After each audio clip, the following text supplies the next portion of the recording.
Secret Armenistan, Paul Armeur. À l'estrs pluge, l'intrar en éole, glas et en noble, digumul. Peureva ara l'annick ar voestat Coca-Cola, emañ pa weskaot e yenerez ar gegin. Emañ eva c'houar ne flam ouz moger par pogno ar c'haoumor. Gadentan e taol ar c'henard e bouez war an dibr. Ar vech kenta e vodan ar un droiad hir gantan. Mon arabun, kerkent, ga diribin skoselek ar mene e obezoet ti fermet du douarna. E harz ur steud adreier du zon. Rede kamigella etre gwe beobin a treut, treuji projou striz an aod d'un vedeno o peuri, vitizout ur venojen leun a voulien. Disken ara an nenze war zu ar porzik. Ur geriaden, saret don etre rochelou uel a zers. Eurog tremen a dra lomdour hag a skulfru war ur stankenat bili, e chom a c'henard da sellet ouz monedonne a listriget, tro-dro da dourel divoret l'estrs pluj ramzel. Ur pet amañ, tud an arme, keidal diouz lenvor o force? Ne kebek en brokus, tud lannik gade c'hoar vin, vilida fin ar bla eskol, daouz di notenou mad. Gwirhe ne kedet ar c'houlz dei devant d'ar skolach, vel ibreur. Panevet a c'hoant a zav enni de gemer pers e c'hantre a dennou hag a solannik betek penpella an enez, e vefe be plijet braz lenaik o c'hoai gadi merc'ho dennou ne. Kerken a gwelet ar marhouarn be profet dibreur e o be banmet outan.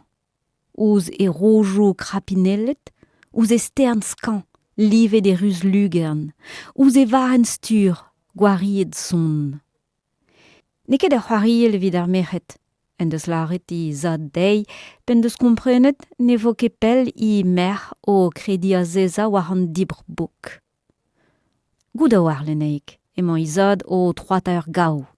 Gwelet ar a bemde, nous pet plachik o ur roud tre mar skol ga seurt mar c'hoarn. An a de e kav blaz an trenk gad ar zouben. Dis treset e o idrem gad ar glachart. Diouztu kaer, gode be a spurmante di breur o troa dikella, war du an tornaout, e te ur c'horfat drouk enni. Teurel ara un zi merc'hodennou en tan be c'houezet war an oalet vid toma ur bilik. Hag e lorc'h mez en ur straka an nor war i ler. Souezet e, i zud, gad i barat kounar. Ur plarik fur eo lenaik. Ne ket kustum de fulori vid an dister atra. Ne glaskonke, redek war i ler, gouda ouzon e c'hellomont de guzot e stris a frail an tarnaout.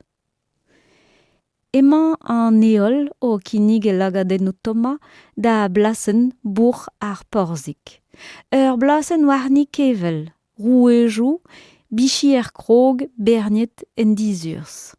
Aze de goulven war ur gador vrer vrancigelek, war drejou un tisoul, gwen razet e vo gerioù teo. Emañ a c'hoziot o klask eil a kroz a lanno dre farda tonioù gade violons pa echu lannik trum e varrekaden ragen ebda. A gwelet teus a submarin a zo o paouez don warvel? A c'houlenn a c'henard digantan di an alet.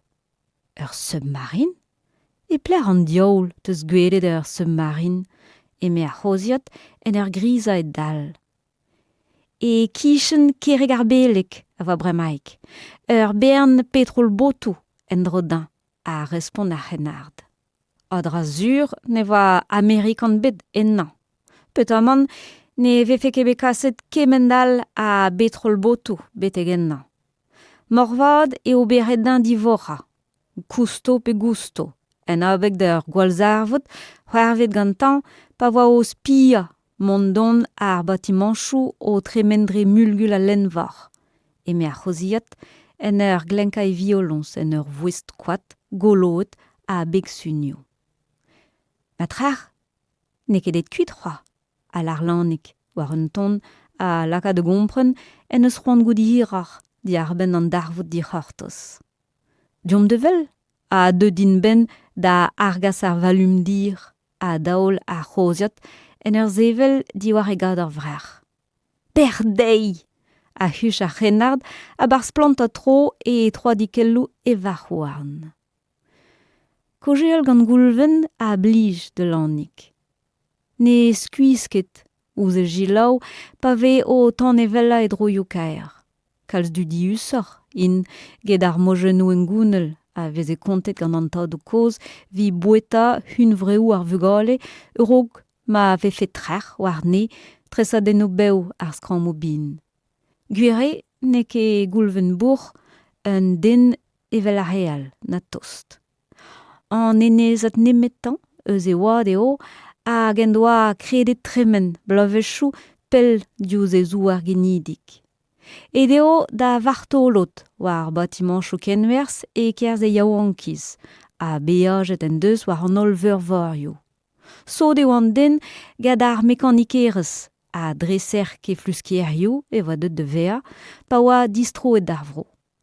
At kregi a ra vech an amzer gad ar vich er ze, daouz de oad.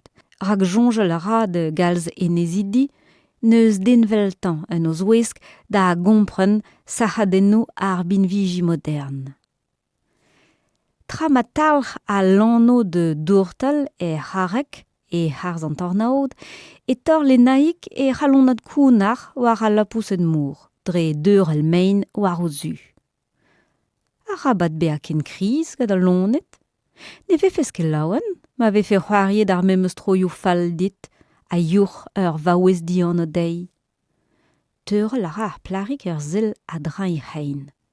Hag evel ur vaouez ventek, gleb hol i bleo dur o delek, paket mistr en ur gwiska mant spluger, en i zao war ur garek plom.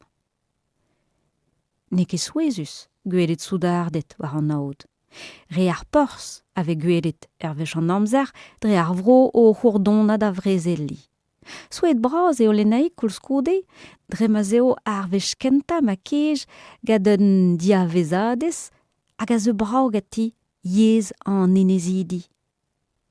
O vea, ma zeus war nitres ur vaouez egarat ne glasket ar plarik terhout kuit. Pe on o teus te, pet a mout ur c'har dre am, a gred lenaik goulen digant ar splugerez. Mona, eo ma anno, me ne c'hellanke lavaret hir ar dit. Ha hendal evin kastizet, gam officerien ra goulenet ez eus bediganin se veni gefridi eus a reguzeta. Me droet meus de vea brokus, gad ar vugale a asanto meus kwazella em labour, a respond hi d'ar plarik. A profaridin ur bicycle, ken brau hag inime breur ma roan dan dit, a c'houlen lenaik, en ur lammat dreist ur boulen vi tostad outi. Ur bicycle ne vo ket par dan en enez, e me iben en ur zibrad ar plarik. L'arkar e harz ur rochel krignet don ez eus triz plugeral o paouez divora. Beb a valizen boun ganto, un trefouedaj iskis ken etrezo. Ne gompren an ket ar pez a lavaran eme lenaik, pa ne war ket ez eus estreget brezonek a saoznek vel yezou war an douar.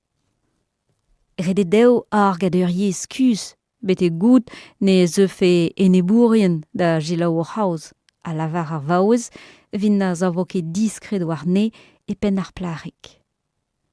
Hag a santi a ri hon hancha betek tuchen poul zantez barba? A c'houlen ar vaouez digant lenaik pa eru an tris plugeral en o c'hichen war garek. A rabat mont di, a yoch ar plarik, liou ar spon war i drem. Ur milenda leo, marvet va be balerien enno, ged ar riou, pa ne van ket bet vid ad kaout hent an distro, eurog an nonz. Deus ket ur bilou, ur garten resis eus a c'hornad zo ganin, e me iben. Hag hint, kuit tremar wenojen emañ lenaik o tiskouez gadi biz.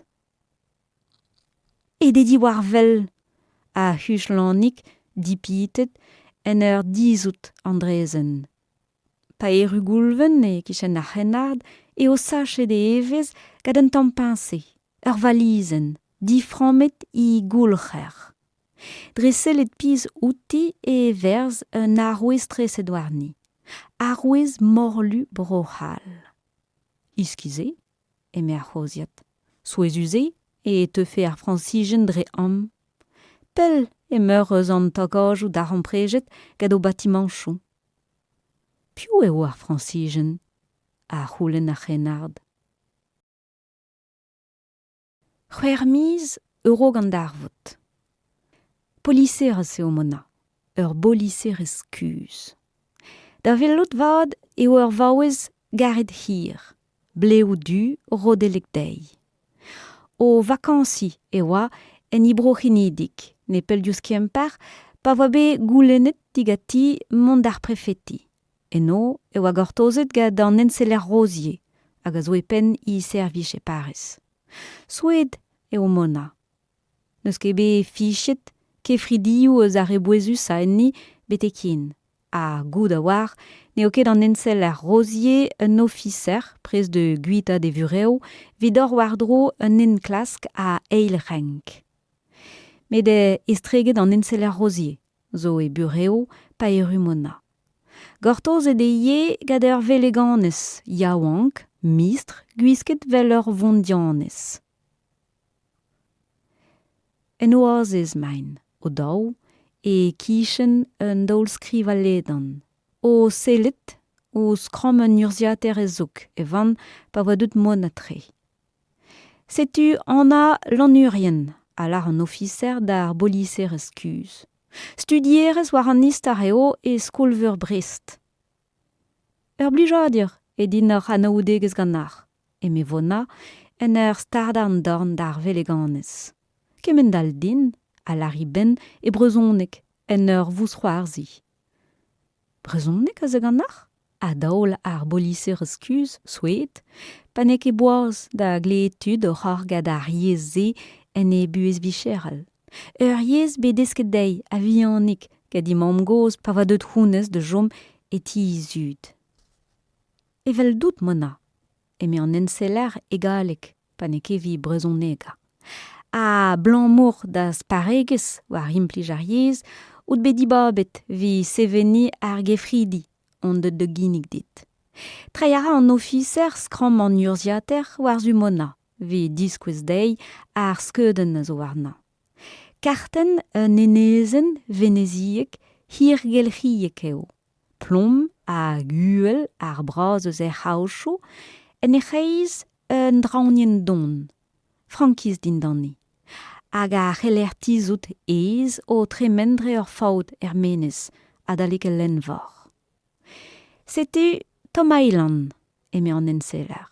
Meus an, teus ket kleet kojel biskoaz diarben an enezen ze. Eme an enseler o sevel da zigaz dei ur gad ar vrer. Gwirei, a l'armona a barzazeza. E plerman? Un enezen neus ar meurvor abask eo. Peul dius kemen douar a c'heller kaout en iran vet. A zispleg an enseler en ur zistrei de gad ar vrer.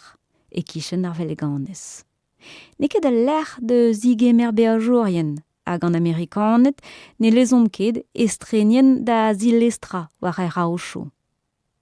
Roet zeus bet de rout diom, ouspenze, era ar Pentagon un enklask, piz, diarben kemen den kaset d'ar labor enno.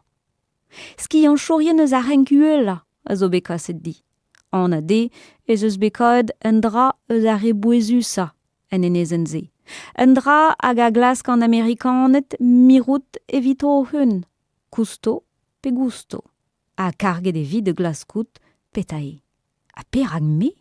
A c'houlen mona souet. Dister eo c'hoaz meus ki an prenet war ar vicher. Peguerout gwest de vrezonneg a brao, a respond an enseler.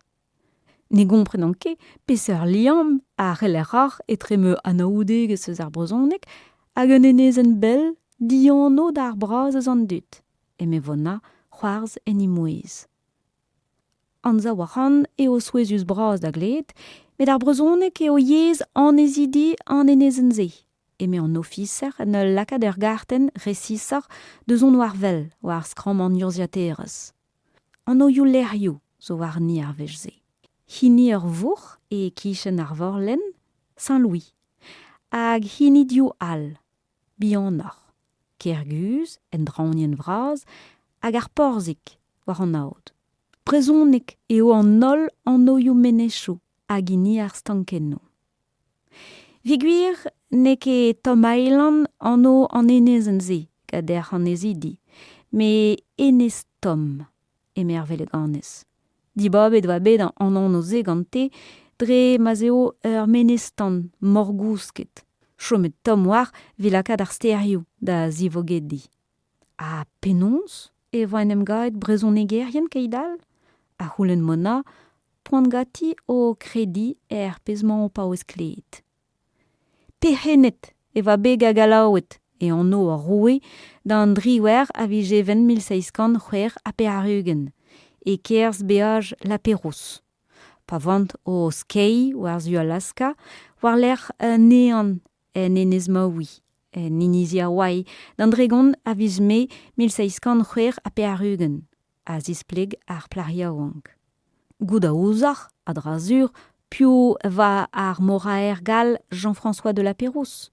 Karget va be ga lois ruezek d'or tro ar bed, vid ergerzout dou a roune en oz ouesk aouchou Amerika a Gazia, en ors ar meurvora bask. A lakad de studi a piz an endro enno. Kalz kiant chourien hag emer asper serveaj ze. Lora a reas eus Brest da henta a vigest 1600 a pearugen, ga diou vatiman, la boussole a l'astrolabe. Pince a reas en inizi Salomon, nepel diouz Australia, e 1600 eiz a pearugen. Ne voe ket kolet ol d'an evel skrido ar veaj, drejans. Dilestre den doa an naturour Jean-Nicolas Dufresne e Macao. Eurog ar gwalzarvot, a distrod va henez da France gad ar ebe gred eurog e zilestraden. Hag eno an ni di arben an nean gred en enezen dianoze, meus an, a gompren mona. Ya, de degannar, a lari ben. Didud e voad ar marze. Gred voa bet a lid perhenna gad aluzen ar veaj Jean-André Monger, il Saint-Louis, e voe anvet an dou ar zegantan. Ne jomas ket pel war al ler, met amzer noe koulskoude da dressa ur garten resis war eus an enezen, ur menestan neo, evel meus lavaret dar. Ur c'hoad va, e strad kalete da hater, pa va e ruet listri la Pérouse, dirazi. Ne voa kedet de vea hiniol len, dre ma voa be digoret ur faout ledan vri, e kerz an di darzaden a lakas ar menetan da zivorra. Stumet voa bet de len vor, glet, gad an disachadenno, ragenep d'ar faoutze. L'er dispar, vilakad batimanchou da eoria. Roe voa bet a hout ar perhenadur e lez a roue 1616 a pearugen, pa voa distroet an naturour Jean-Nicolas Dufresne ga danvel skrido ar veaj gret betek e zilestraden e Macao vel mo peus komprenet. Divize de voe kas trevadenerien betek enno. Sevel ur pors war un nen kenwerzel a var pal. Tute de voe danve trevadenerien e breizizel vize pa voa Brest ar pors lestra. Di e voen kaset gad ur vatiman a reas pince war i distro chiwas. Kaet e moa titourou, di ar ben aozadir hag abegou o beaj pa vant beleze de vurchal e diel ou koz ar morlu. Karnejou a voa, a ne vant ket digoret ouspen kan anterkan vloa oa. Ne voa netra, arnejouze chiwas, di ar ben don e digez an drevadenerien en o dou ar ne. Gouze ne voa be paramantet batiman bet e Brest vimondi. Dijonjet voa bet a raktreze, morvad, blammour d'an darvoujo a c'hoarvezas e kerz diskar a rouelez. Iskize, no defe ket klasket an dudze ur mod de atskoulma da ramprejo gad o bro orin a l'armona. Ne ket ken souezuze viguir, emer plariaouank. Adka e doa bet an enezen ga rusianet emil eiskan c'houezik, a gwerzet va bet ar stadu unanet emil eiskan 6 atriugen a gevret gad Alaska. Daost ma voa pell diouz ar vroze. Maro e va an officierien c'hall karget d'or wardro andrevaden, pa va bet adkaet. Ne jo mo enno ne met tud distudi, tud dirhalek. Ne verne de, pe se riez a astene I beli war o douar, gant ma ve fe lezet ganto ar gwirioù o doa divizet kaout astrol. Di jonget o doa e va be roet an anno Saint-Louis do enezen zo kin. Ne voa deud an anno ze da vea vite ne met hini ar heriaden genta. Ne dremenas ket kalz batimanchou mez do douar gouze a dister e jomas o da ramprejou gant an diavez. Rei a rae a c'hartenou moulet e kerz an daougant diwer de rout e voa Tom Island un enezen melestret gant ar stadou unanet. Skrivet va bet an anno Saint-Louis, ga lizerennou bin, dirag ur pik, stok ouz ar gelchen a arwechi an enezen. Ne ket Saint-Louis, un anno de soch an nez warna, uni ur ger vraz deus ar stadou unanet e ie. Gad a c'hartenou nevesa eo, e c'haller kompren e voa bet difraoustet al ler ga brezon egerien. A peseurt da rampred zo tre an anezidi hag an Amerikanet hiande, a c'houlenn mona. Ma trer, in be soz nekaet, vel kadianet Louisiana, a ne servicho me baregez war brezonek da tra.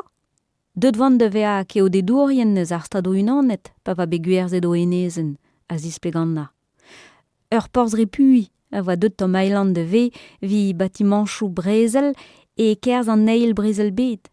Me bus koaz, ne be kran war, I foui strategel, vi lezel kal soudardet enni. Gouda ouzon, o deus ken dalc'het an enezidi da vrezon ega. Kejet o peus ga tud zo bet o jom enno, a c'houlenn mona? Ne meus ket, a respond ar plariaouank. Me pa moa roet de c'hout er skolveur, e voa bet trevadennet ma trer un enezen distro a veur vor habask ga brezon egerien, en doa lare d'er studier din be a kled un eus e amezeien o kojeal diarben an dreus un nebeut bloavecho war. Jonjal a raedin e voa be ijinet bezans an enezen ze gade amezek. Brudet ma oa hennes en e barez da vea un istrogel hag a live gevier eus are iskisa. Ur martolot koz e va an den ze. Adrejans ne va ket maro c'hoa. E de oan kerken de a tersi. Rei a reas din de c'houd en doa kejet gad un anezat eus Tom Island, pa voa o chopinata e Sydney e fin ar blavechou de katriugen. E doa degaout pen doa kled hennes o kana e brezonek. Jonjal a raedin e voa eus evro, a souet braz e voe o kled e pler e voa beganet. Martolot e voa e gile, veltan. A lavaret en doa din e voa morvad an ikenta o kuita de enezen a baoe don edigez an drevadenerien genta enni. Displeget en oa ie e voa jomet ar brezonek yez an enez. Biskoaz no doa klasket tud Washington reolenni ar vue astrol enni. Kaset e veze un nebetud deus ar revandir da seveni kargou enno, gwere. Me don a raen peur liesa e po famil. A ne jo meket ar braz a neo pel war vi skoulma da ramprejou don gad an enezidi. A neus ket tu de vonet ar rampret gant an enezidi dre ar gen rouedet vi gout muiar di ar ofen? A c'houlenn ar boliser eskuz? Klasket meus un ober, emer plariaouank. Med un ars teknikel a zo belaket da sert da ramprejou. Vel pa ve fe klasket mirout ouz an enezidi de gaskeleier d'an diavez. Morvad eo blam d'ar pez a glask an Amerikan et kuzet. Un nebeut touro, vant deud ben deus ostum diwar ar gen rouedat koulskode. Gouda ouzon e ve laket strad kalete da c'hater din d'an trevadou liez sert, hag e vezaet lonet kentor war an uel ennou. Ur froud hag lam dour, et eus sterioù a c'hater de ve pa gemberont faoud ledan digoret fri hag ur c'haon ler a voa bezaet gant an drevadenerien genta e kichen a lam dour. vi mirout ouz alouberien da dizout ez a chater. Skeudenno, Saint-Louis eus kaet ie, vourch a dier koz eo. Neus ket tu de loja kalstud, enni. A drazur, emañ ar braz eus an diavezidi, o jomel listri brezel e oriet varlen. Skeudenno ne eus an enezidi eus kaet ouz penze. Ne hanvalon ket kaout mod beva disinvel, diouz on nini. A leze de vin den em zibab me heun war al lec'h? A c'houlenn mona gant an enseller? Ne vi ket, vel just, a respond hennez etredioù c'hoarzadenn. Ur skipail, a vo ganit, met an ine meti e vi skoulma da ramprejo, gant an enezidi. Non eus kaet brezon e gerbet, estregedout e touesk or poliserien guz. Kaset viar gant ul lestr spluj, me pa neus ket tu de c'hout pegeit e pado an enklask, a pa ne c'helike kaskelou diom e psacha e vez an amerikanet, e vo karget a real de brienti an distro. Don a rai ganto perdra de zevel ur vagik de c'hweza. Tavarn an enezidi. Glaz eo ar steret. Frega a ra an taolioù mor war ar c'hemein du. Didud eo stredledanna Saint-Louis pedost. Sklerigenet eo ar pavez digompez gant ur renkenat kleuzeurioù, skouret ouz mogerioù gwenet garaz. Cholori zo en tavarnio. Bemnoz e velezet un nebeut martolodet de c'hoajanei vor. Distrei a reont do listri e oriet de lenvar eurok tarzante. Neus kemet enezidi e tavarn padraik o keli. Gwir eo neus krit el bet virei de rout e ve servijet baneo en ti. Ne kedez, ouz penze, kaout an nent ve mont an davarn ze. Red e tremen dre trepastriz ur vagazen a treuji ur porz tinval a servich de vernia boueo, vi tizout ar vinsvein a gaz d'ar zal. Ur zal vin bolzet ga briken noeo. Ouzi mogerio poltrejou gwen a du enezidi eus an amzer e daget. Neus kemet un daoul pouner a ledan e koatin val gwerniset bankou hir outi. Renket eve ar boutoioù hag ar gwerennou war estagerennou mansonet voger. Meur a anezet a zo o keli o anno. Eus California e oa deud ozat koz, a nean un iwerzonat hag a zivroas en e oad kren d'ar stadoù unanet. Kaset va bet a enez tom e kerz an eil brezel bed. Mekaniko re va hag a va eus tud gant ar seurt ski an prenet, vedor eus porz an enez un de zigemer listri brezel. Kaet en doa de fortunia, e touesk an enez a dezet, an e bakasket e drao vi distrei da c'hevandir pa voe peur echuet a laborio. Souezet e voe egen seurtet gant e zibab. Hervezo, ne va ket un endro de gaout ur vuez plijus. Gwire ne va ket deut ez a manchou ar vodernelez en enez c'hoaz. Red voe gortoz ar blavechou triugen, vi kaout an tredan hag an dour red e pepti, pedost. Lannig eo en oa gwelenna. Te war, pot biel ar gal hag Isabel pensivi eus an tiuela. Divore de va e kichen kereg ar belek e me c'houlven war l'er banat ur birik ouz ar gwen. A war de jonj e oa anean ur submarin o ton eus France. A c'houlenn padraik a barz distouva ur voutaiat bir. An arwez treset war ar valizen a va ini armevour ar francichen tao. A respond goulven d'an tavarnour. Seurt tammou pinse a c'hell neuial pell. Eurok ba taolet war on a ochou gant a lanno. Eme egile en ur dorcha ur hueren be tenet eus ur bodezat dour. Kalz batiman chouz ar vro a veo vont a goton mor Pacifik a hed ar bla. Marteze va bet taolet ar valisen en dour un tubenag etre California ne hag en Tahiti. Pe a dra zo de jonjal emañ ar gwerg a goulven, eme pa di o keli, roz art postek hag a zo bebnoz de c'hoai akordeons diatonek e tavarn e gender o kompez. Un nebeut sizun vech o zo e va be goulennet diganin dresa ur computer e lojeiz officer a c'haonler. Or ur wardro e 20 pen doa bet ur fonaden.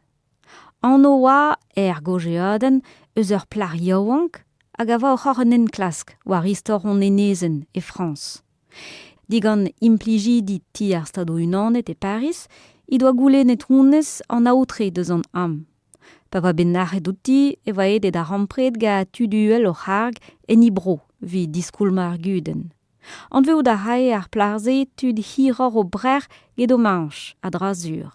Hag ur vri furch zo belaket kerkent d'or wardro I goulen skoazel hag en klasket zeus bet, nebeut war l'er, diarben ar pezement hon a arme o c'hordre am. Komprene de moi e c'houlennet digant officer a c'haonler e vechad muiar an ao chou. Morvad ez eus ul liam etre an darvoud ze a donne digez ar submarine. Ne komprenan ket perak e ve fe or penou braz a hennep seurt klask. Eme gendero en ur zisk en bier veren emañ paouez torcha. Kaet eus be din dan an douar traoù ar anker dehel kuz matrer. Al ar goulven en ur azez a ouz an daol. Goud a ouzon e va begrit labourioù en ur vougeo dindan vor evidig emer submarino. Kojea a rez vel me faourkez niz ez gwenola eme an tavarnor. C'hoarz en e vouez. Ne mout ket o jonjal vel ti e o bedon enezen loden eus un douar braz divent, mu e anno hag a vefe sanset douar orin mabden. Kredet deus houmañ skriva ur penat hir spontus diarben an draze e magazin ar yaouank avel a tan zo kin. Pe a dra de c'hoarzi, met ar dit. An a de neus be douar braz bet hag a vefe be islonket der mor Pacifik en amzer goz. Ur vojen lu eo. Ur vojen ijinet vi gwerzh a leorioù da dut prez de lonka neus forz peseur zilien gant ma lak fe aneo de un vreal. Nezin ket keidal gati al ar goulven, me zuron e va c'hoarvet traouiskis am e barz don e digez an tad o koz. Teus ket jonj eus ar pez a gonteian pensivi eus ti ar c'hortoul? Grit va be bin viji gade dat koz di war un tamm metal hag en doa kaet pa va o tizoura ur prad e harstuchenz an yan e penkenta c'hanvet paset. Diskouet noa din un eus ar bin viji ze hag en aluminium e va. Penoz an diaoul e va e ruet un tamm aluminium e pradet koz.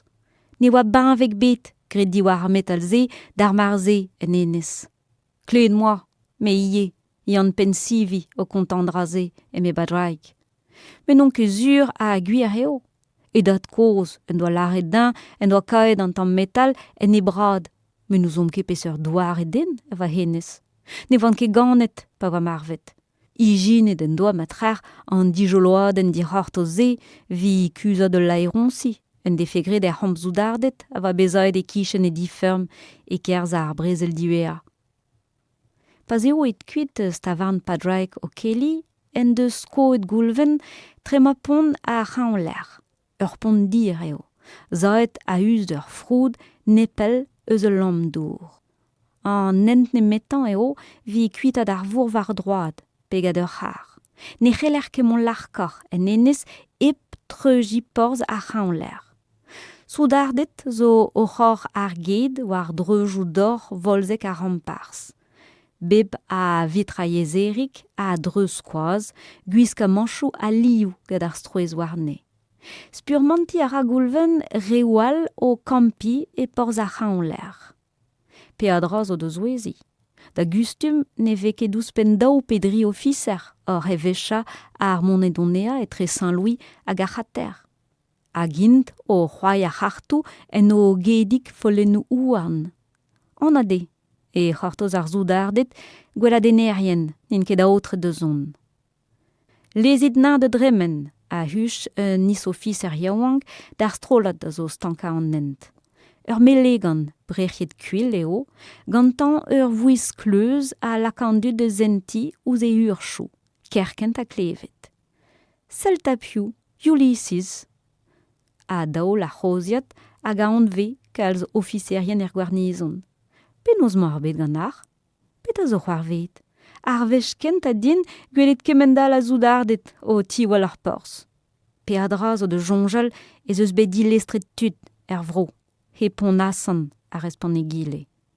A spierien de deus Russia pe China avait fait eus an douriste 10-11 a Hulen Gulven. Francichen avait fait, war am eus komprenet.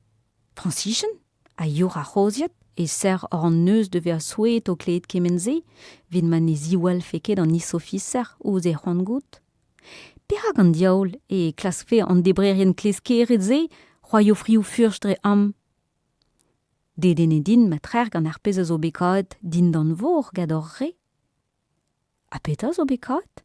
A c'houlen an enezat koz, et laouen pa jonj dan et teu ben da den ar c'huibes digant an isofficer. Non dare, a responde Gile. Tevel ar ar penou braz war an draze. Pa gompren goulven ne glevoke dirar digant an isofficer e larken a vodan hag e treuz pors a raon l'air en ur gerzet a zoug e gam et tre soudardet o tispaka o zeier kousket. Un nor eb gourin eo hag a sko a chater. Ur fengar a zo e gerguz, bour a chater, vi mont an nuel en nou. Ne vo ket pel a rosiat o distrait ar ger. Lezet en deus e varouarn pe de rod e kichen leuren fungar an ner. Nent ez e vo e ini vid disken betek ar porzik. Gret ve a lies war e dro gad ar gantonerien, implijet ma ve bemde pe dost ga kiri sam. Nag a gemo a voa bet en enez a ba we bugal e goulven. Ur mare zo bet ne veze ket skoulmet kalz dar an prejo tre an ezidi an nuel en nou a re a chater. Ken zers ma war gwenogenou a arvri. Re an douarou igel a genverze, gatu da listri de dorne an ellen var. Gwerza a raint lez, guinis a legumach, apren a lien kotons, louzou a bepsert, a binviji eus a revoderna. E keidze e veze re an douarou uel o kia a las korf en o farkeier a velek ebdon ben a lies da zinaonia o roadurio. Drejans e voe divise de Washington kreski a rial rajo. Lak e de voe termen dan dienez en uelenno a digore de voe trum dor an ugen vet kanvet dan ol enezidi. Koulskoude en deus a rosiat keuz da endro e amzergenta. Re a c'hoantcho a voa bet torot, war e venno a dijonjet voa bet gant an enezidi ar blijadur a denen gwechal diouzh o zrerc'hioù war an enkadenno. An tokarn. Huidi a vag ar jo a zo enoabl di goumoul. Ruzelande a sklerigen ar geoteier en dro d'antiferm. Kan a ra ke flusker an traktor por stris. War l'air lasa e vermu da jean, guiska un t-shirt zo treset warnan a roueski pa il mel droit Chicago e lam lannik dreist c'hoarielou a stre war ar planchot. Di drouz a mahel. A rabat di uni c'hoar vin hag a zo I gwele din an eini. Amzer ar an tam gwalc'hi ar zaldour hag en traoù gant an diri. Emañ a c'hennard o tisken lez en ur gastelaoden pa zo edad gegin da baka e adlein. Hopala a dol a laboureur douar pa war ne ket kustum e baodr da ziuni kerkent a gouloudei. Petra zo c'hoarvet ganit? E meur ouz me gortos, vi skei war zu tuchen zan yan. A respond lannik din en ur voulra en dorz vara. Dor petak e dal? Da gempen ar chapelik evit ar pardon? Eme ar gwaz e ser tosta de verenat kafe ouz e vuzello? Gwez da c'houlc'hen bolc'h ez eus ur poulet dour klouar enno. A gredon eus hor jonj mont de gouronka ennan, hiou. Ne c'hellom ket mui kouronka e poulou ar biojo. Re louz in de vea dre force mon enno, ken a liez a bemdei. Bete gout na c'hoarzfe e dad gwapoutan, ne lavar ket lannik gant piou eo gortozet. Goulennet en doa en dec'han ga katelokeli, mer an amezeien dosta, a laouen e vefe o kantreal a gevret gantan, dre gwenogenou tosenou uela c'hornat. Mignon niez a voazaet etre lannik hag hi, pen doa kredet I difen a ene bar strolad lak e podet, eus gerguz, a voa ouz I hegasi e porz ar skol. vel ar braz spotre d'an nuelennou, n'en glef ket lannik ga re a chater. Ur gasoni, digase da rum eo. Merket don e va bet ar sperejou gad ar mod ma va bet lodenet an douarou tre an drevadenerien, ouzpen daouchan lasso. E deva re glet a chater ga familioù oa, tra marranke a real difrausta o zachen en nuelennou a velek. Balira a ra tour d'an telezet ar chapelik a hus d'un takat kenviek fraliet. Da wel yann e tre gern no kan a ouenou zantel ur brosezion. Didut eo an trovar droioù ar peurest eus ar bla. Renkar a lannik a katel o rezegou warn ouz moger porz ar chapelik. War l'er krapat war ur ror plom e tiskouez ar renard gade viz ur frail braz o tivogedi e hars un dorgen noaz. Ar gwir vag a goulven e mezan dudi en e vouez a barz mont d'ar pevar lam war zu ar poul dour. Pazigouez katel o ar beven ar frail e man lannik o neuial lenn an dija. Lam de ziliet! Ne ket berou an dour, a daoul ar renard. Kwe a ras ar kein I ben e kichen ur c'har. Ize verz er kaki war izreit, hag ez plus dizro. Paz eo echu I fen an neuial gati, en em asten ar grenardez war ar c'hinvi vi rouza din d'an lagad gor an eol, I bob sanket don en I fen. Didrouz, e ve fer biojou, an ez da vouliant dour en un toul don. Deus de vel ar pezo bekaet gant in, a your lannik hag a zo chomet de gouranka. Kerken a klevet ez av katel en izao. Paz eo et don poul en eus kaet a renard un tokarn iskis war ar strad anean. Biskoaz n'en deus gwelet ur seur tokarn betekin. Un tokard aluminium eo. Gredebe vigolei ar pen en e bez, me ep faout vid an daoulagat. Benset zeus bet ur vouestik, drezouelus o tan. Eni ur wike fre, estum ur stereden. Red vodin diskouez an drazet de houlven, e me lannik en ur grappa betek beven ar frail war l'er asten an tokarn de gatel. Hem a war ur bern trao. Lavaret a raio din petae, a drazur. Chomara katel ur penadik da selet piz ouz an tokarn etre I da warn. An at war I drem e klas kompren da petae hel servijout. Paz e deud ar poent da deri o naon, eza an daou grenard da azeza e skeude ur vraz. Tenar a katel tammou bara hag ur zukrinen diouz I zarkein. Dirazo en em led an tachenou kenviek betek torplom un uelen par I neus da ini ur renkenat korzenou o grau. Gouda ouzon, gant piou e belezet an tokarnze am, al ar katel, war l'er distouva e roulourdren. Kompren ar an brem e mar virionne gant me c'hoar gwenola. Paz ispleg eo on enezen loden eus un dou ar braz be islonket er mour nous pet milvet zo. Milionou a dud a va o veva enna. Uelor e va o live war an teknologie chou eget on ini. A kollet e bet o skian da viken pa vant be beuzet. Sochen nou tout a daou lannik en ur zanka e gontel bleg en an terren zukrinen e man e vignonneus o pa ouez reiden. A perakta ne ve ket roet de c'hout, pet a zo bekaet en ur vougao din d'an vor gatud an arme. A drazur, ez eus bet dijoloet enni bin viji a serdze, gre gatud mu, hag ez eus ki an chourien o zo studi a piz, e kus. Trawal a zo bekaet matrer, e me lannik etre diou c'hoarzaden. Un nor hag a sko war ur bedal da skouer. Gwelet meus neus ket pel zo en TV ur film gad ur seurt d'or be dijoloet gad arkeologourien o Turia en Egypt. Ur film skiant faltazi eva. A daoul I ben war un ton a laka de gompren e o displijet gant emzalr gwapaus e gile. Pe ur ger an nezet ga morganet, e me a renard a barz klokal de c'hoarzi.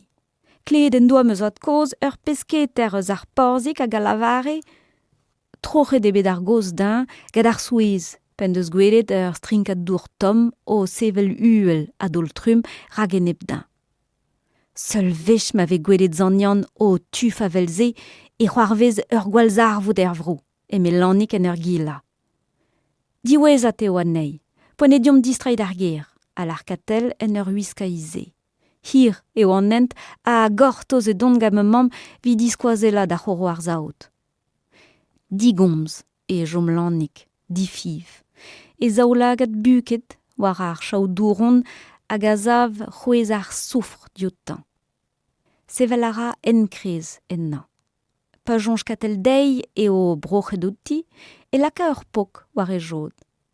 Ar mousroarz a brof e gil dei ne gusket e strafeul.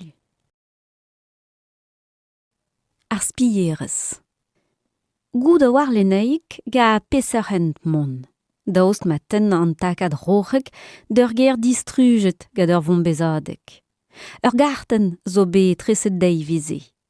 War l'er disken gad ur venojen skoselek e tigwez en ur frai ledan, geodet estrad, ur faut o tivogedi en e ben stressa. Ur vougeout don zo en e chichen.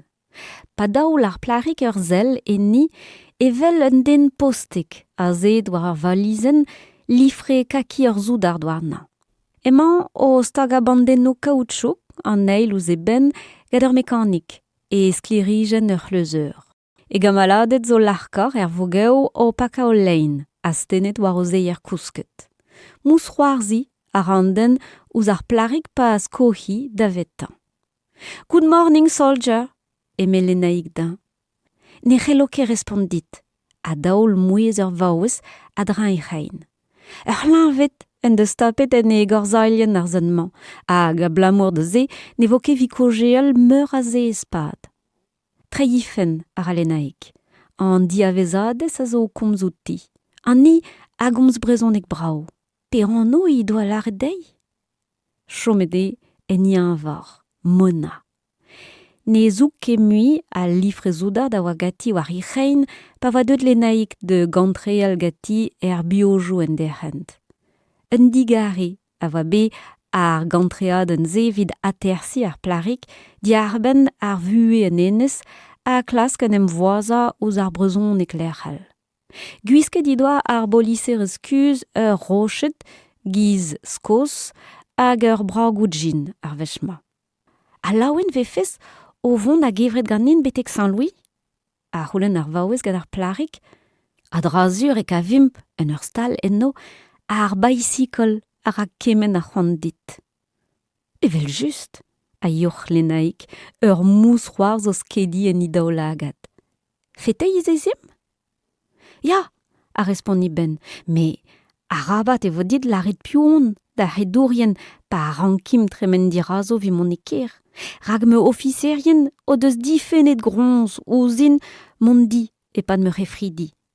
Red vo dit tevel war kemen tra ouezez di war me fen.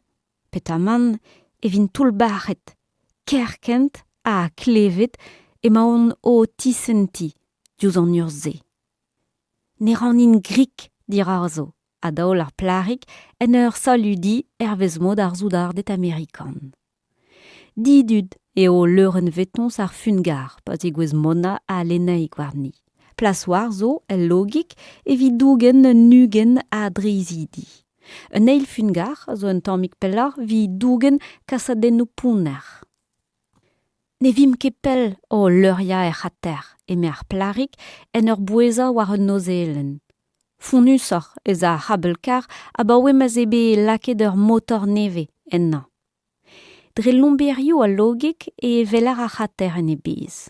Ken stank eo ar girchier enna ma akuzont ar parkeier hag an tiez ferm.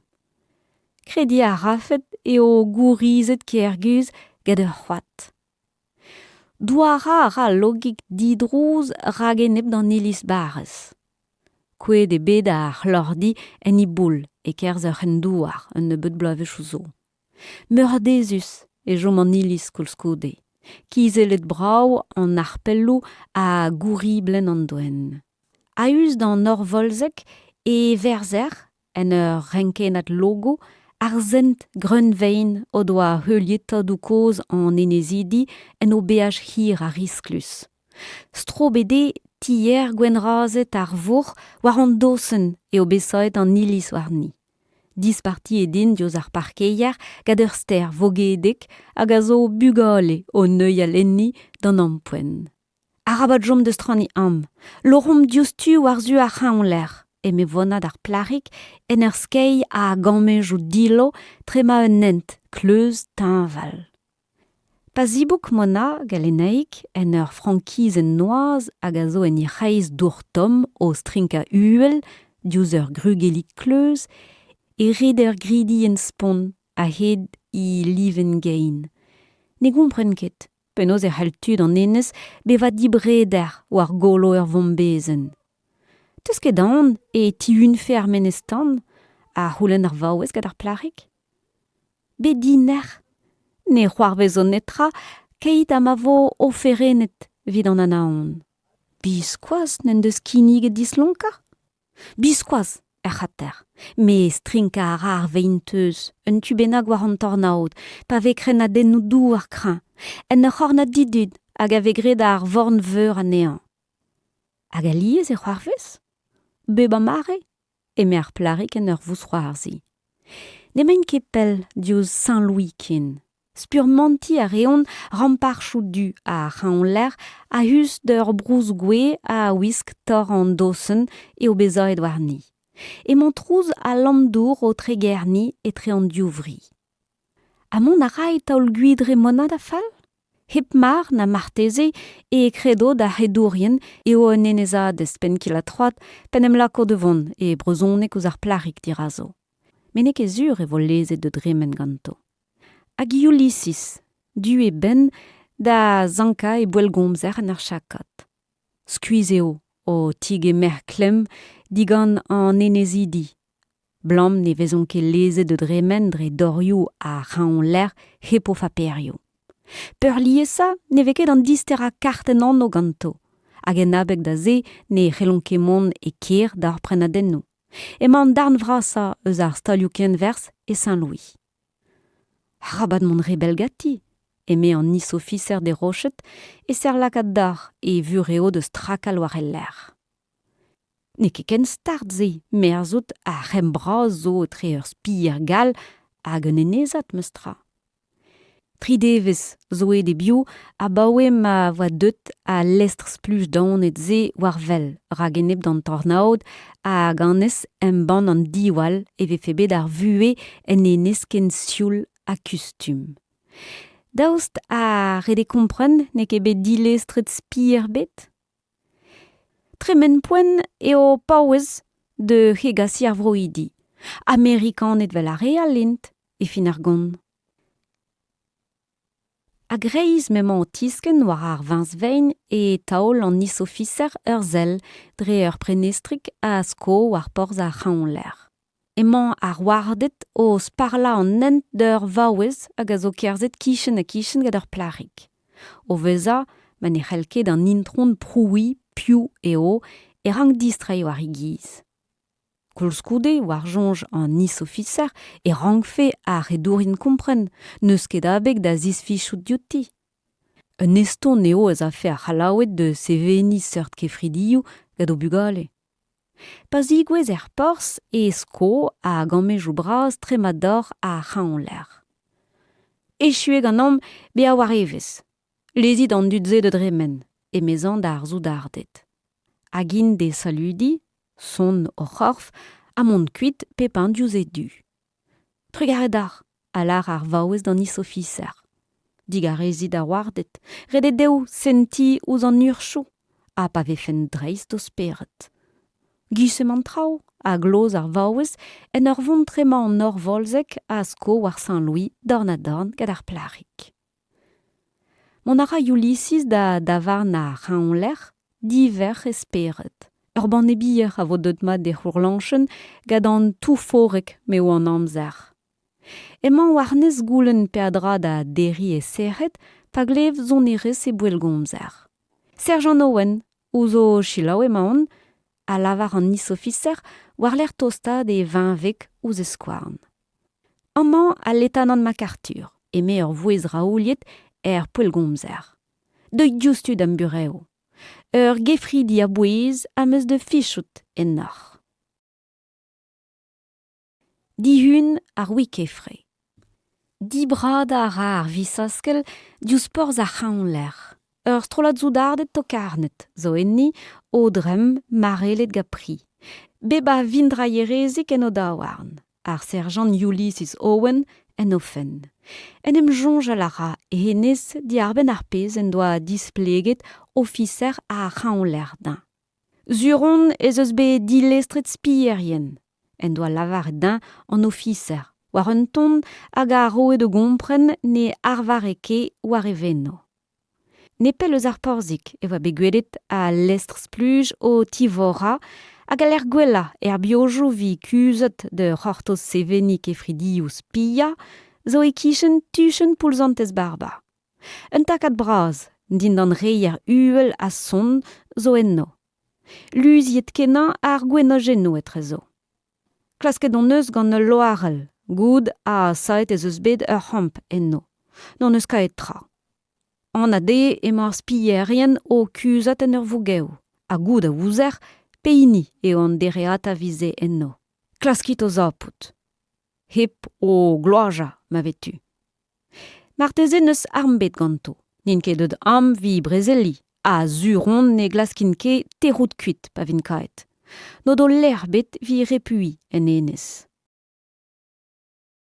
Douara ra ar visaskel ne beud war l'er, e kreiz ur prad en uel enno. Ur penad hir a hent, zo darvi tizou da l'er merket war garten emañ an nis officer o pa ouez lakat war skram e boelgomzer. War l'er treuji lagen hag a zo leiz a fubu o nijel warni, e zeru ar zoudardet dirag ur milen da la reier. A gint o kerzet gwenogeno. O speret war o bras a api, vel kichier war an ner. Nin kepel o kaout ar frail emañ ar vougeo ennan. Mon ara Ulysses hag e gentzertet a Ruskov betek enni. Klevet a reon trouz un ton ur mekanik. A pa daoul an nis officer ur zel vougeo e spurman triden o sevel ur vagik kaoutchou. Bukara e vindrayerezik war ne kerkent. O ta war dan ner, a huj deo en ur sevel en eza. Ne glas konket en em zifen. Senti a reon ouz an urz kerkent a klevet. Ar gwir a vagad officer a c'haon l'er, n'en deus arme bet ganto. Neus den nemedar a c'houlen Ulysses ganto? Dralia a ra un a neo ul lavar en egalek. An a de neus ini bet a neo vi kompren saoznek. Morvad ne vin kedez da tersi. Ne war ket Ulysses a kavet evo ur galeger vize en enez. Disken ar lannik war varc'houarn gant ur venojen striz a hed an tornaod. Glaou puil zo bet diouz noz a kaiarek spontus eo deud ar venojen ze de ver. Un noufik zo e pen an nent. En an un nebeud bigi pesketa a maretouz lochenno war bilochou. Etre ur ror warni neus ur pen o lif an ramzel o zouba e drompil er mour hag ul lamp d'or. Emañ trezen ar porzik en tual da c'horze. Bigi bianar war ar zer warni. Perren eo goulven war un eus al lochenno. Enni emañ eo stilioù da adresar mekanikou digaset din. Ne glevket ar c'hoziad a renard o ton en el lochen. Aze deo ouze daou labour o sanka ur minaouet moan e gwike fre an tokarn iskis en doa digaset lannik din en derrent. De deganin, a daoul goulven laouen pa glev ur strakadennik wike fre. Da betai al servichout, a c'houlen ar renard a adrin e gein. An mamout lannik, e me ar c'hoziad goude lammat gad ar souez. Kenderel ra de voudal, a lar ar renard an daoulag a dispourbelet buket war ar wike fre. Nous on ket a peta ar c'hell servichout ar bain avec iskisman, men ne skuis fen ket o jilaou e vout, ken hesson ma ze, e me e gile en ur belat diouz e daou labor. On a betek ar speuren eo istribil tutti e jupen a Athena e boelgomzer eus ur chakot. Arabat dechel ar mékanikman ganom, e mezan en ur notena un niveren war skram steki e boelgomzer. An ade ne zeuin ket a-benn da gompren petae. Rede din kas ur fonaden da wenole an nerant, maior an enez. Gout a bouio henez peta ober. Goulven, emañ meus peret e skorf. A huch lannik a dol trum a drein gein. Kredet en deus a renard lakad an tokarn war e ben. Broudet gant ur c'hoant gout ne va ket vi moustra war na. Gwelet a ran dre de zaoulagat, e mezan birvil e nan. Santout a ran de gorf, vel ma vefe me ini. Men e c'helanket e laka de fival, na klevet de jonjou. Lam an tokarn ze diustu, a yor a c'hoziat ar spont peget enna. Nous on ket peser efet a halkaout war de speret. Senti a ren ar doutan. An ade en eus kaet du dius an abaden, hag e vefe be gwal blijet oc'hor arnodennou al gant ar benveg kevrenus se. Ur mékanik spia eo an tokarn ze a drazur e me a c'hoziat en ar grena gant an esmae. Nous on ket ga piou eo beijinet met un teknologiez eus ar reuel a eo. Tosta dara e boelgomzer ouz eskouarn, men e glef ket an ton enna. Boul c'hurun a huch ar fulor o zevel enna. A blamour de wagenou krin, gwik e fre an tokar neo, ne c'halke me benveg kasere, meus aon, a nous on ket penaos lachat neo. Me gelout a reer pelot diotan vi kas ur fonaden al e melannik. Gwere, a lar a c'hoziat en ur dorcha ga milgin e rochet an dour c'houez a bizien war e dal. Morvad e c'halfet en ober e bar an tornaod. Regoz eo me diovesker vi mont gant ar venonjen. Kerz gant de vaisikol bet egen no. Mez o vont de skriv a vedout niveren ar maior war un tamm paper. Prestik goude emañ a renard o troadikelat a bouez en ers war grapen gaiarek a hed ar mour. Ne c'helloke, tizout an nuelen vat.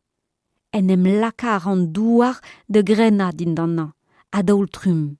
Dihanchet eo ar marc'houarn gant ur stronsaden krinfor gant ar real. Lamad ar alannik diwar nan, pa gompren emañ o kwe a war c'herek. Kaet en deus a renard ur roc'h da dapout krog enni. Me pa zistro war venojen et ur mein digaset gant un disaraden da steki feuls ouz e c'har. Ne c'halke mu kerzet de heul ar stokaden. Revraz eo ar boan. Emañ ar an emasten war un takat geodek en ul lanva pa glev un darzaden vouzarus.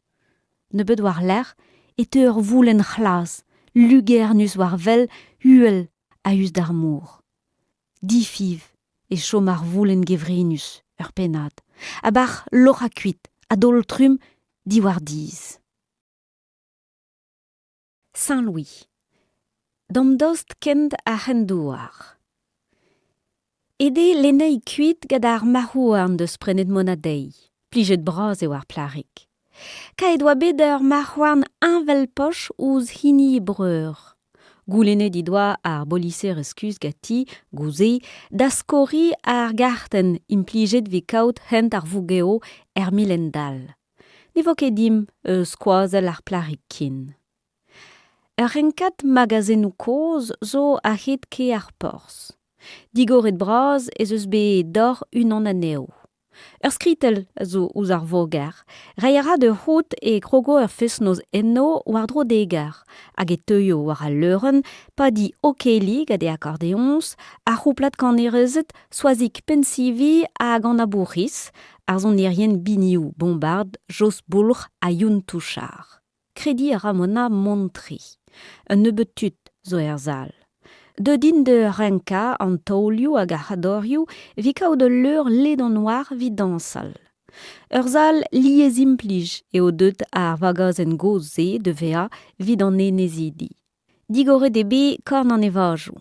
En em vodet zeus tud yaouank dirag an daol eva. Distoufet zeus bet ur votaiad gistr hag emaint gant ur goz hag alak a lod an eo de c'hoarzi, beb a vanneg an to en o dorn. A tau gant de zorchen gwenola, a daol un duard bleu hir. Neus ket dou ar bras bet e kreiz ar mour pacifik. Klasket eus titourou di ar ben mu web. A gant a de e voa bet kontet ar seurt historio ga faltazierien a glasken em lakat da imbourherien desket bras. A peta zo bekaet din d'an vor, gatud an arme, ma ne ket trao ur bet e daget, e me ur rouzar des fulor enni. Pirag ne vez ket ro e diom de hot. Nous on ket, e me e gile. Me zuron ne ket roujouz mu, vel malavares. Tu zo de hot hag emo ar virion neg an in peget, a zispleg ar rouzar des yaouank. Me rede be a kalon neg vize. Digoret zeus bet ur riboul vri, neus ket peul zo. A dran ti krampouez jan dat bourris. Kuzedeg a brous gwe. A drazur e servij de zigas aer d'ur vougeu kaet din d'an vor. Striz eo, me tu zo de zisken gantam eus tra. Ne glaskin ket c'hoai me aventur vidout gwenola. Daoust ma zout, war me jonge, kwant a plar an enez, a lavar ar pot bleu hir, war l'air lezel ur c'hoarzad en dregernus. Non ket Indiana Jones. Un aziz, I doa gret mona war an dol eva, vi gelout jilaou o haoz eb sacha an evez war ni. Ur verenad gistre a yelo gannach, a c'houlen gati un den, kleuz e vouez, a dran e rein. Chistrez ar veil leo, be fardet ganin. Un te vard moa leo, hag a zo paouez kinig ur ban e dei, emañ o torcha gwerenno etre berniado, kasedado, boutalio. Ga pluja a dir, sehet zo deut din, e me vona en ur vous c'hoarzi o tan, lao en braz, or hellout tan va gistre an enez. Kerkent e tab an te vard krog voutail distouvet vi diskarga gistre en ur veren. Gwireo eo touforek an amzar, a lar an te vard e ser asten ar ban e dei. Bete gre, e me vona a bar stostad ar veren ouz I muzello. Ar neo vo meus aon, vel der d'an onz. Ne jom ket ar bolise reskuz war al l'air goude kas I ban e war draon. Goud a war brem penoz e c'helloken derel gadi henklask. Pio e honnez? Ne voa ket ganom o kempen ar zal bremaik e me ar rouzardez da pod an evachou, kerkent hag ed monadi war vel. Nous on ket? A respon e gile. Ten a ra da vari ar gal eus ar c'hoazik vein. Te war? Dousig renmark eus ar porz kloz, pod a rentreadegou war var en uelennou. Ur ganin tero dei metrer a lar ar pot bleu hir a barz lakat I gweren skarzet war an daol. Iskize e me a rouzardez. Lare di deus der d'an onz a neked en neicher vel an ol. Neked diez kaout an ti krampouez meneget gada ar plaria wank, pa va o kojeal gadi mignonnet. Neked Saint-Louis ur vour gwalvraz. Serede a ar stal d'an ur ze, emañ listen ar meuzioù war an daolen ouz ar voger. Estreget krampouez ave kiniget en ti, fars ave fardet ie gad ar geginerez. Brous gwe a zo un tammik ueller war vri, hag ur venojen striz zo ve mont beteg enno. Ar gwir a oa gad ar rouzardez. Kleuchet e bet un toul don a zerz enno. Lochenik follenou ouarn zo bezaet warnan vi mirout ouz an dour laoud a redek barz. Neke digar a riboulvat. Serjantez eus bet ur gael warnan, teo I barenno. Im vo da far vi mont gant an enze. Im vo da far vi mont gant an enze. Goud a war mona e pler kaout ar pez a vank dei. Gwerzet vet traoù a bep seurt, stal mi doa prenet ur marc'houarn d'ar plarik enni. Paz eo begret I frenadenno gati e tistro da lochen ar riboul. Ur valize na dostilioù zo gati en I dorn hag ur gorden hir a teo a dreuz skoaz. Neke pel o tistarda ar serjantou vi lemel ar gael. Skoulmar ar gorden ouz unan eus treustou al lochenik war l'air divisa ar follenouarn a voa drandan hag e tisken gati, al lamptal o tigas klerijen dei. Drejans eo hir war ar gorden vi tizout ar strad eb kaout im da lammat. kendera lara riboul a blein gouze. Bolzet ije leo a rede de vona, mon wari chabannou. Kassara riboul d'ur vouge o vraz bolzet uel. Beuze distrat ga dour de deni dre ur frail din dan vor. Sklerigenet eo a l'air ga lampoupeul hir renket war ur garek ledan. Spurmanta a ramona tourel le lestre spluj, a war garek diou vareken hir, ur mécanique kelchiet braz et trezo. Neke don an dour a hed ar speur ror a tuzo de gerzet bete gargarek ep kolzont. Paeru ar bolisser eskuz tos d'ar barakenno et te bete genni mouechou tudo kogeel ken et trezozo. Neus den bet ermez me sklerigen a zeus ur prenestre. Teur lara ur zelad en ver drezan hag evel ur strolad zoudardet o c'hoai ar c'hartou ouz un daoul formika. Morvad neus den estregeto war a l'air rak tinval zach e war zolioù a drin ar prenechou all. Ul leuren aluminium douenet eo ar mécanique etre an diou varaken. En I reiz ur c'helriad kadorioù brer. Mon ar mona war ni e viselet piz ouz ar merkou lufrus engravet war pelioù e o douget an douen ganto. Rei a reon de jonjal entresadennou, gred vi kompren diabars gwik e freo. Emañ ouz o luske dennig a di felgomzer, pa grog a leuren de fraonval, a dol trum din dan ni, tra menem laka war enao lampouigou renket a het beven al lein. Tregerni a ra huchadennou. Taolet din bet gad ar zoudardet difoupe de zo baraken kerkent a klevet ar mécanique o fraoval. Buk a ra unan a neo e bistolen war ar bolisser eskuz. Kled a ramona an tenno men e zeu bolet bet betegenni.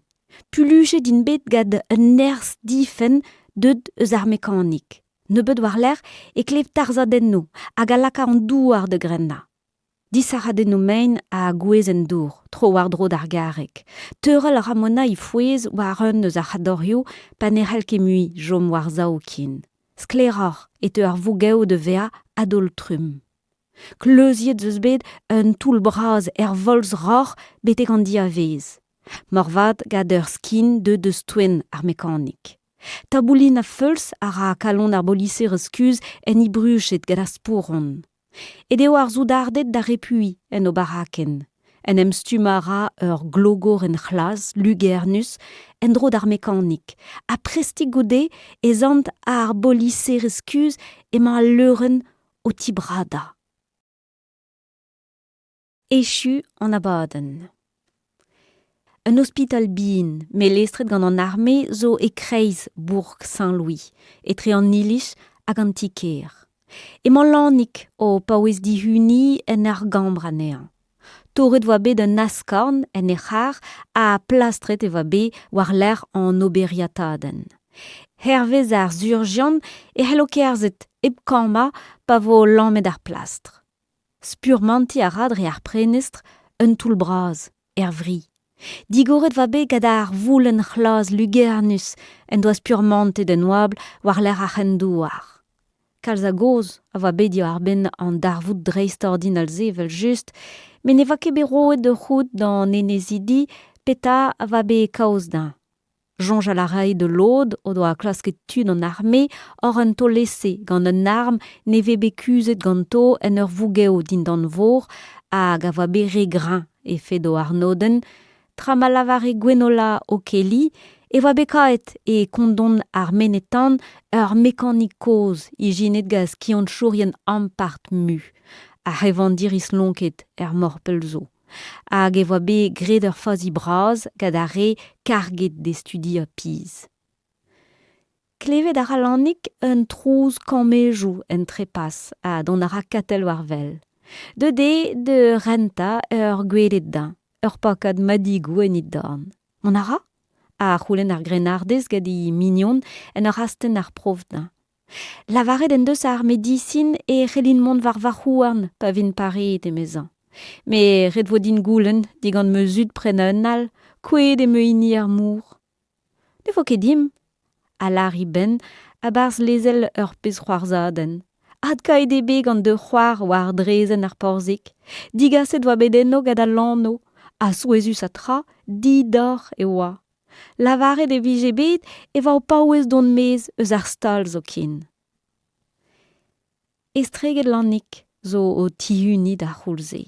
Mona ie zo o paouez digeri da o lagat astenet war ar giot. Kezek a zo o peuri ne peldiouti ou stor ur mene digouad.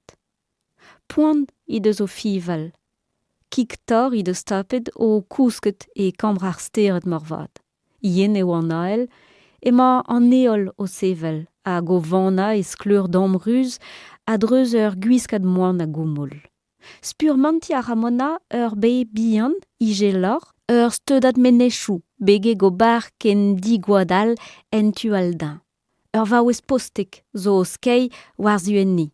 Tanval e c'hoc'hen war i c'hein ur zeskan, ample. Pior, a c'houlen ar vaouez e galek, dispour bele di daolag a duget ti. E pler emaon, e memona o valbouzet anterzaet i c'hein gati. War ar mene poukounia, a respond ar vaouez.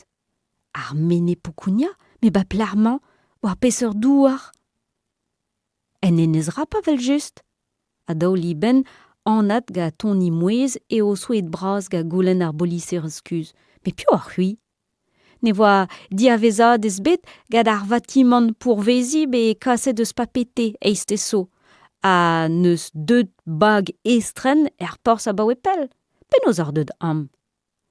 Ma lavar fendar ne gret ferket morvat. Pe a dra vefe de jonja lont fol zo ken. E me vona en ur zevel en izao. Sonj i deus ar bolisserez e va semplet pa va loret kuit ar mekanik. Un tiz braz pontus gantan. Kompren a ra eo belezet en un enezen distro eus Polynesia hal, an evo kuden bet viti distrait a bares. Dipit deo ga dis ar an en klask, fiche denni. Ne va ket eut ben de gompren peta o doa kaet an Amerikanet e kondon Tom Island. Ne reloke diskwez a lurske dennou i doa gret mekanik zo ken. Kouet ma voa i felgomzer eus i daouarn pa va kroget al leuren de grena din dan Israet. C'hoant i defebe de jompel ar enno. Tanvet i doa gistre ar vrog a kalz a blijadur, men i deus ket bet amzer de glas goud peseur blaz a zo gad ar c'hampouez hag ar fars a oze den enez. Ar stal veajo. O plad o renni emañ blop, war ur gador dreuzvelus, e drompil o topout beteg e vruchet e groc'hen glaz e lufrus gad ar skuiz der. Skrit el vraz zo ouz ar vog eruen dil lufr a adrin e gein. Skrivet war nig a lizer en o du, kompagnonez etre galaktek ar beajo touristel. Kontreadego a hed hent zanjakez. Dre ur hankad prenecher e spurmanter piligounij o ton a govon en oabl ruz a nousped lo ar lies liou ar nugen. A blip, ne va ket begwal ez mel ar dit. Pel emañ ar blanet en ze, e mezan de gensert a ze dirazan war un dorchen nij ur huerenad yod o tivogi en ezorn. Pet a zo c'hoarvet, a c'houlen e gile. Kalz a zispun zo bet vid ar gefredi deus goulen edar, a ne ket gwal blijet pen o braz ar stal veajo. Ber eo ar gweneien gant am ar blama. Din dan ar ber emom a baoe ar c'holous pontus zo begret gard ar beajo koustuze en toulou dut e war. Ne c'helen ket ober un dibabal chiwas. Deud e vefe polis an egar de glask c'hwen en ol loero. Ma nem befe ket feurmet ur bilig nij vi mont beteg ar blanet en diz ar rampredze. Beajo touristel a vije aozet gad ur stal betek enno gwechal. Gwechal, da la varede ouzpen mil blaso, ervez an diello. Chomet deoa sahet ke flusker un eus ar pilikou nij pa va o lor a kuit a koe deva war an douar. Torret voa bet e meur a dam gad ar gwalzarvot. Dre jans e oa didut an dachenze, a ne va ket bet peadra de rebechidiom strafulia buez an ezidi ar blaneden. Guire eva be difenet gronz, e melout e buetud ar planedennou is dioret ga lezen genta ar beajou touriste letre galaktik. Din dan boan da gol an aotre devant war machat, e me blib a bar zouba e drompil vogeden a zov divar e veren adiot. Pilig ou nij al deomp ava e kornad ou al war blaneden zed ar memeus kouls hag en dar blop. Kaset van be kerkent de gerhad tud an ikweet a de glas kantammo, me re a draw a va deus astum. Pa va be leuniet ar c'houfrou e va jomet ur mekanik en korfa var al ler, hag un nebeut tammo metal didalvez. Divizet va be kuzat ar mekanik en ur vougeo din dan vor, be kleuchet gant omvize. Da c'hortoz na tefe ur bilig nij al de gerhad de genver ur veaj de zon. Chiwas, ne voe aouzet beaj bet eg ar blanet en ze gouze. Ne veze ket kaet war a bratik ou vize kin. Gwere voa be displijet an douristet o kantreal ga korfoutut ar blanet en ze. Heuget zo ken.